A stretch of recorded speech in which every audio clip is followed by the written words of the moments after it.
Jeff Allen is a stand-up comedian. He was once known as the angriest comic on stage. That's not what he called himself. That's what the other comics called him. So that kind of tells you about his personality. Jeff was an alcoholic. He had anger issues. He was not a pleasant person to be around. One day at one of his shows, he met a woman that would eventually become his wife. She already had a child. They had one together. And through some circumstances I'm not going to go into right now, he decided he needed to get sober. I highly recommend you look up his story online. I'm just skimming the surface here. There's a lot of depth and some powerful stuff there. He joined Alcoholics Anonymous, started going to therapy, and in both places they told him he needed to find something higher than himself in order to stay sober, so that that thing that was higher than him would be in control. He needed to find some kind of higher power to answer to. And Jeff was an avowed atheist. Didn't believe that there was such a thing as a God. But they were telling him to find someone or something to answer to, and when he would ask them who, they would just tell him he had to figure that out for himself. The next few years were where he would hit rock bottom. Now, he stayed sober, but he didn't have any direction. He couldn't find meaning in anything. And it got to the point where he was 10 minutes away from a divorce. And that's literal. He and his wife had done the paperwork. They were all signed. They were on their way to the notary to make it official. And 10 minutes from the notary, his wife told him, "This is wrong. Let's not do this." Their car was repossessed. They were on the verge of losing their house. And eventually his wife did take the kids and told him they were leaving for a while until he could figure out what he was going to do with his life. Now, at some point during all of this, he was on the golf course with a friend. The friend told him about Jesus. Now, he didn't listen. He didn't believe in Jesus. But the friend got him to accept a Bible and signed him up for the church's tape ministry. That kind of dates the story a little bit. Every week he'd get the sermon on tape in the mail, kind of like we're doing on YouTube. And the Bible and the tapes, well, they just kind of ended up in the junk drawer. But when his wife left him and he was at his lowest, he remembered the Bible and the tapes. So he went to the junk drawer, got out the Bible, and grabbed a tape at random. It says he couldn't even pronounce the name on the tape, but he found it in the Bible, and he hit play. And the preacher started at chapter 1 and said, "Meaningless, meaningless, everything is meaningless." See, he'd grabbed the first in a series on the book of Ecclesiastes. It changed his life because he said, "That's what I'm facing. How do I find meaning in a meaningless world? What's the point when everything is pointless?" And from that day, he began to devour Scripture. And I can, without reservation, recommend his stand-up comedy to you now. He speaks with joy. He speaks with peace. He is hilarious. This message changed him. See, this book that we're going through, it's powerful. Now, honestly, I wouldn't recommend that somebody seeking Christ start here. But really, this book is very potent in its teachings. And the reason for that is this world is right here in these pages. People you meet every day, both in the world and sometimes in the church, are asking the same questions that the preacher in the book asks. What's the point? If everything I work for is going to be forgotten, if I can't find meaning in anything, why go on? We can certainly find momentary relief in the momentary victories in life, but that never lasts. And that's the message of the book. But it doesn't leave that as the primary message. It takes it to a conclusion that offers a point to life. That's why this book is so mind-blowing. It's why it's sometimes unsettling. It's why it's so relevant to anyone that reads it. Now today we're going to be looking at chapter 2. You can go and turn there, Ecclesiastes chapter 2, and it's something of a continuation of chapter 1. And I know that sounds like, well, duh, but it's still the same thought. Last week we saw the preacher, the speaker in the book of Ecclesiastes, start a search. He's looking for something in this world that fulfills the soul. Something that has true meaning in this life and meaning that lasts. And so far, he's examined work. He's looked at the higher things of life, like discovering new things and gaining wisdom. But in all of this, he hasn't yet found anything that fills up that hungry void in his life. So maybe, let's go the opposite direction. If learning and wisdom and work don't work, maybe it's the pleasures that these things allow. After all, we don't just go to work, right? We do it so we can spend what we earn on the bills, and then with what's left over, we can get some things that are good. In the early 80s, one of the top songs was by a band called Loverboy, and it was called Everybody's Working for the Weekend. That's what we do, right? We work, we earn, so that we can have some fun on our days off. Maybe that's where the meaning in life is. Maybe if we just find the things in pleasure, that's where we'll find fulfillment. Let's see the preacher put that to the test. Ecclesiastes chapter 2, first 11 verses. He says, I said in my heart, come now, I will test you with pleasure. Enjoy yourself. But behold, this also was vanity. I said of laughter, it is mad, and of pleasure, what use is it? I searched with my heart how to cheer my body with wine, and my heart still guiding me with wisdom, and how to lay hold on folly, till I might see what was good for the children of man to do under heaven during their few years of life. I made great works. I built houses and planted vineyards for myself. I made myself gardens and parks and planted in them all kinds of fruit trees. I made myself pools from which to water the forest of growing trees. I bought male and female slaves, and had slaves who were born in my house. I had great possessions of herds and flocks, more than anyone who had been before me in Jerusalem. And I gathered for myself silver and gold and the treasure of kings and provinces. I got singers, both men and women, and many concubines, the delight of the children of man. So I became great, surpassed all who were before me in Jerusalem. Also my wisdom remained with me, and whatever my eyes desired, I did not keep from them. I kept my heart from no pleasure, for my heart found pleasure in all my toil, and this was my reward for all my toil. And then I considered all that my hands had done, and the toil that I had expended in doing it, and behold, all was vanity, and a striving after wind, and there was nothing to be gained under the sun. So to start with, the preacher tells us what he tried. I saw a good outline for this, so I stole it. But he said he tried 3 different things here. He tried the methods of pleasure, of measure, and of treasure. So we'll start with that pattern. Now, let's be very clear here.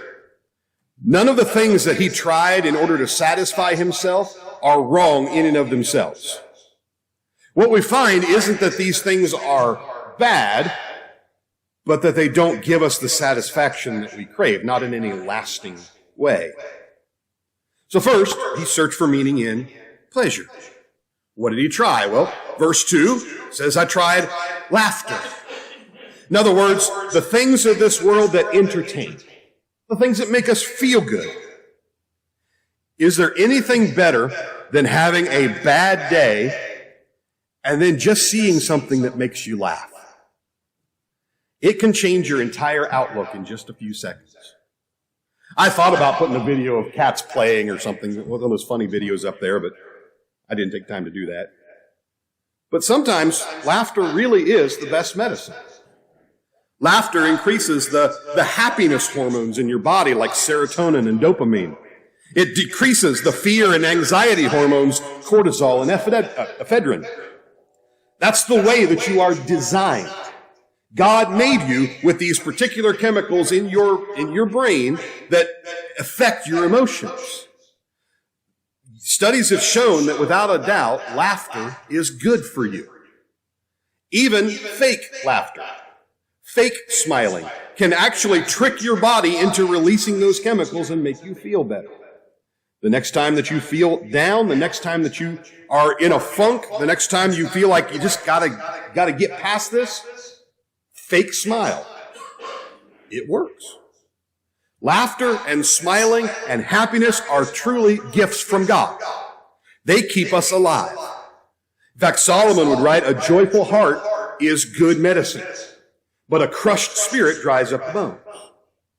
Psalm 2 says, he who sits in the heavens, be God, laughs. The Lord holds them in derision. Now that particular passage is about sarcastic, derisive laughter, but we can see from that, God has a sense of humor. If you do not believe God has a sense of humor, look to your left and look to your right. We are funny-looking people. God did not have to make us look like this. You cannot read the teachings of Jesus to his disciples without recognizing Jesus had a sense of humor.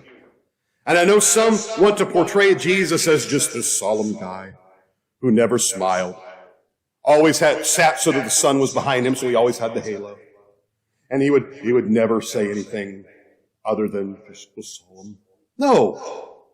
When you read what he says to his disciples, so often you can't help but see the humor.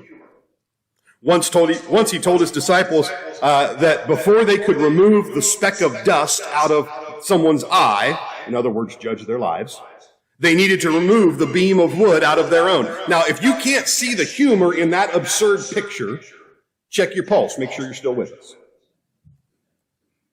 Solomon here isn't saying laughter is a bad thing. But he is saying that if I try to fill my life by entertaining myself, I'll find that the things that I'm trying to distract myself from, the pain I'm trying to quench, all of that's still there when the laughter stops. It's madness to think that we can just ignore the void in our lives by laughing our way through it. So often we're trying to mask our own pain through laughter. And while that can work, that pain is still going to be there when it's done. Just look at the famous comedians of the world. It's been shown over and over again that the people we think are the funniest are often the most depressed. One of the harshest examples, recent ones, is Robin Williams. Considered by many to be one of the funniest men alive, so full of joy, but he took his own life.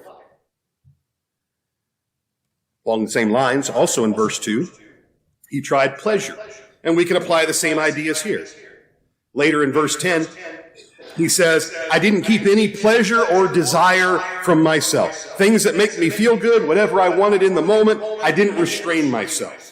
And again, we're designed to seek after the things that make us feel good. And there's nothing wrong with that, as long as it's done in the context of what Scripture says. The danger is that if we give ourselves free rein to do whatever we desire, it always is going to end up badly. Whatever the indulgence is, there is truth in saying there can be too much of a good thing. And again, whatever problem in life we are avoiding will still be there, probably worse by the time we get back to it.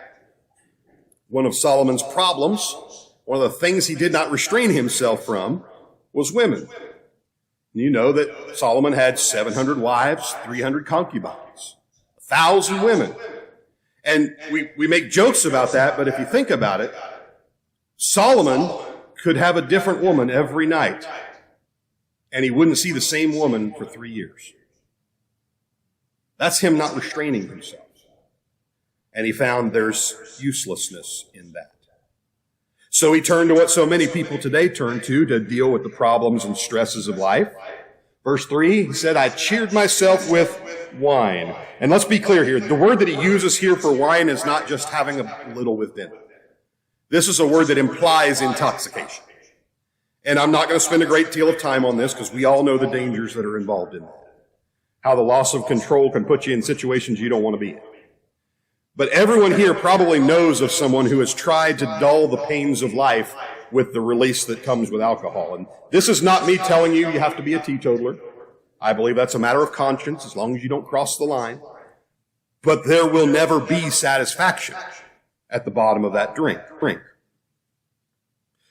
Moving on, Solomon search for meaning in pleasure. But then he also says, I've tried that pleasure. The pleasure stuff didn't work. So let's go to the measure of his accomplishments. Verses 4 through 6. And look how often he says what he built to try to find meaning. I made great works. I made houses, planted vineyards, and great gardens and parks, and I filled them with fruit trees. I built pools to water them. See, Solomon had a great advantage in that while he was king, the land was at peace. They didn't have to spend their treasury on war, so he could use it to build up the city. And you can see some of his accomplishments in 1 Kings 17 and 19. He took 13 years to build his own palace. He used what he had to accomplish a lot, and many today will say that's where you find true satisfaction. Leaving a legacy for those who come after you. Building up your own empire. Having and building something that people will look at and know you did that. And again, let me be clear. God is not against us having what we have to enrich the lives of ourselves or those around us. Or even just having things that make us happy. But we have to put it in the right context to make sure we're not making those things more important than him. And we have to remember, whatever we build, whatever we accomplish, it's all eventually going to go the way of everything else in life. It's going to turn to dust. Today, you can go to Israel. You can see the big reservoirs that Solomon built to water all those fruit trees. But they're empty and they're dry and there's no trees there. We also have to remember that what we desire to accomplish, sometimes we forget that we're dealing with other people as well. In 1 Kings 19, we find out it wasn't even him doing the work. It says Solomon, in order to build these great works, conscripted people into forced labor. In fact, one of those projects was to build up what the Bible calls the Milo. And without going too deep into it, most scholars think that's a fortress or a protection of some kind. But that particular project was a major deciding factor that led to most of the country of Israel splitting in two. And then one last thing, he said, I tried finding satisfaction in treasure. Verses 7 through 9. Solomon was rich. He was rich. He was the multi-billionaire of his day. He had all the stuff, all the money. He had all the things that everyone would be jealous of. One passage said that all of his drinking vessels were made of gold. And then just to double down on that, it said he didn't even have one drinking vessel made of silver. Wow. He really had more money than he could spend. He had it all, and surely that would satisfy. And again, let's caution. This is not the Bible telling us money is evil. God is not against us gaining wealth. He's against wealth gaining us. And so often the simple fact is those who have all the money can't think of anything but that money and how to gain more. J.D. Rockefeller was famous for being asked how much money is enough money, and he famously responded, a little bit more. Truly, money cannot buy happiness. For proof of that, all you have to do is ask Jack Whitaker. He was a business owner worth about $17 million. When he won a multi-state Powerball jackpot in 2002. Now, if you have $17 million, why are you playing the Powerball? That's beside the point. Won almost $315 million in the Powerball. Later in an interview, he told of how that money destroyed him. He talked about money that was stolen. People broke into his car and stole hundreds of thousands of dollars while he was in the strip club. He was arrested for threatening a bar manager, arrested for drunk driving, but the worst thing was he lost both his daughter and his granddaughter, apparently to drug overdoses. He said in the interview that it was the Powerball that killed his girls, and he wished he would have just torn up the ticket. There are so many stories like that. I could spend the rest of the time telling you them. Studies say that 70% of big lottery winners end up filing for bankruptcy. Treasures cannot fulfill us. They cannot satisfy us. So Solomon's conclusion, after testing all these things, everything I tried is just chasing after the wind. Nothing he attempted to find satisfaction panned out. Nothing filled that void inside, so he gives us the conclusion he came to. Look down to verses 12 through 23. So I turned to consider wisdom and madness and folly. For what can the man do who comes after the king? Only what's already been done. Then I saw that there is more gain in wisdom than in folly, as there is more gain in light than darkness. The wise person has his eyes in his head, but the fool walks in darkness. And yet I perceive that the same event happens to all of them. And then I said in my heart, what happens to the fool will happen to me also. Why then have I been so very wise? And I said in my heart that this is also vanity. For of the wise as of the fool there is no enduring remembrance, seeing that in the days to come all will have been long forgotten. How the wise die is just like the fool. So I hated life, because what is done under the sun was grievous to me. For all is vanity and is striving after wind. I hated all my toil in which I toiled under the sun, seeing that I must leave it to the man who will come after me. And who knows whether he'll be wise or a fool? Yet he'll be the master of all for which I toiled and used my wisdom under the sun. This also is vanity. So I turned about and gave my heart up to despair over all the toil of my labors under the sun, because sometimes a person who has toiled with wisdom and knowledge and skill must leave everything to be enjoyed by someone who did not toil for it. This also is vanity and a great evil. What has a man from all the toil and striving of heart from which he toils under the sun? For all his days are full of sorrow. His work is a vexation. Even in the night, his heart does not rest. This also is vanity. Solomon had a unique opportunity to really put all this stuff to the test. No one had more than him. No one was wiser than him. No one had done more than him. So he considered all the things that he put to the test, and he came to a few conclusions. Conclusion number 1, wisdom is better than folly. Just like light's better than darkness, because at least you can see where you're going. The benefits of wisdom outweigh the benefits of foolishness. Good conclusion. Conclusion number 2. Conclusion 1 doesn't really matter in the long run, because both the wise and the fool end up in the same place. And there he's talking about the grave. And after we leave this life, whether we were wise or acted like a fool, eventually we're just as forgotten. No one is remembered forever under the sun. So conclusion 3, I hate life. Because everything I accomplish, all the work I did, all the fun I had, all the discoveries I made, all of that under the sun is grievous.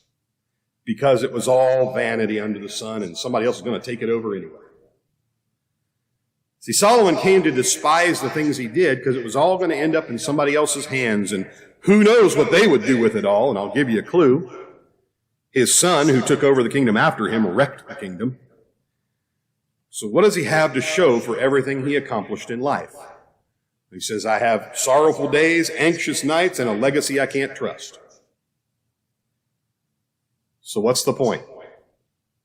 If it's all meaningless, then why bother? Well, his final conclusion sheds some light on that. Last few verses, 24 through 26. There is nothing better for a person than that he should eat and drink and find enjoyment in his toil. This also I saw is from the hand of God. For apart from him, who can eat and who can have enjoyment? For to the one who pleases him, God has given wisdom and knowledge and joy. But to the sinner, he has given the business of gathering and collecting, only to give to the one who pleases God. This also is vanity and is striving after the wind. 6 times through this book of Ecclesiastes, Solomon will come to the same conclusion. There's nothing better in this life than to take pleasure in the life you have and the work you can accomplish. Wait a minute. Didn't he just say that all of that stuff, all the pleasures of life and all the work we do is vanity? Yes. And that's the point. He says we need a change in our perspective. This is not the fatalistic idea of eat, drink, and be merry because tomorrow we die. This is telling us that the perspective that we should take is that what we do under the sun, what we do in this life, all the opportunities we have to do what we can, we have to realize they're gifted to us by God. Listen to what Paul tells Timothy. As for the rich in this present age, charge them not to be haughty, not to set their hopes on the uncertainty of riches, but on God, who richly provides with everything to enjoy. They are to do good, to be rich in good works, to be generous and ready to share, thus storing up treasure for themselves as a good foundation for the future, so that they may take hold of that which is truly life. Now notice, Paul does not say, Timothy, tell the rich that their riches are wrong. Timothy, tell the rich they need to give up all that wealth if they really want to find satisfaction. No, he says, Timothy, tell them, make sure their perspective is in the right place. Remember that God blesses us for a purpose. And a part of that purpose is for us to enjoy this life. But the other part of that purpose is to remember where those riches came from and use them for doing good.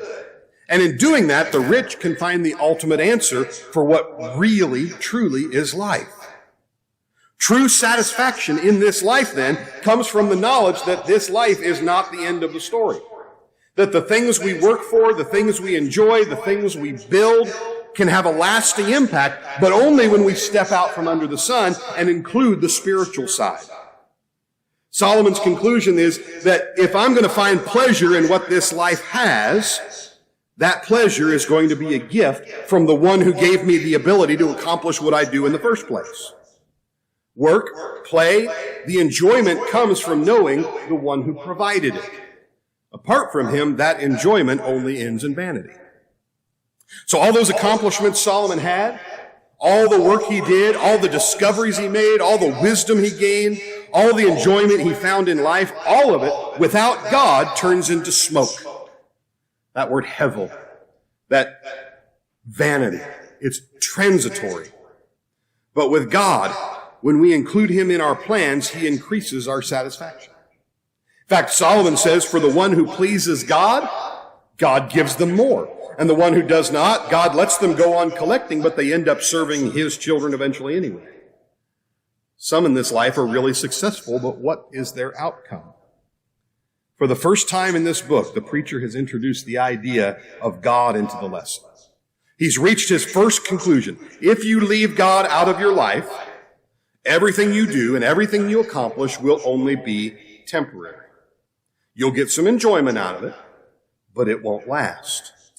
If you include God in the picture, you'll find enjoyment and satisfaction in what you do. And as we continue on in the book, we're going to keep looking at the purpose of life and at the meaning we can find in it and the folly of doing it without God. But to conclude here, let's ask one question. If verse 26 is true, that God increasingly blesses those who please him, then do you know what pleases him? Well, we begin at faith. Hebrews 11, without faith it is impossible to please him. And that moves us on to repentance. The times of ignorance God overlooked, but now he commands all people everywhere to repent. And we seek to confess him with our words and with our lives. If you confess with your mouth that Jesus is Lord and believe in your heart that God raised him from the dead, you'll be saved. For with the heart one believes and is justified, with the mouth one confesses and is saved. And then we obey him in baptism. He saved us not because of works done by us in righteousness, but according to his own mercy, by the washing of regeneration, the renewal of the Holy Spirit.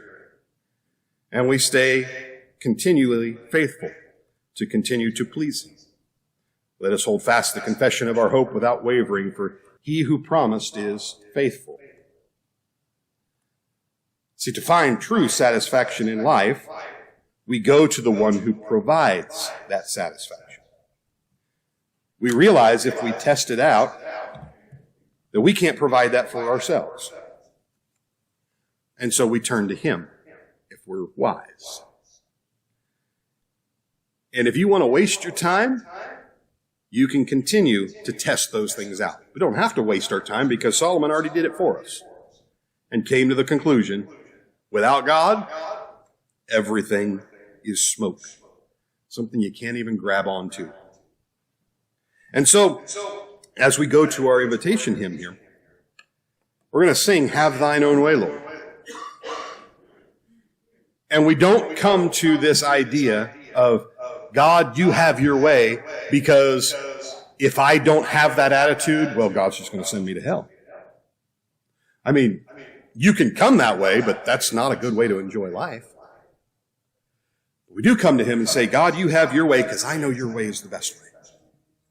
I know your way leads to life. I know your way leads to the best possible outcome for me. So whatever happens in life, God, if you have your way, I know it's going to turn out good. It's going to turn out satisfying. It's going to turn out that no matter what happens in life, I can look and say, I'm still okay, because I still have that promise. And there's still a heaven waiting.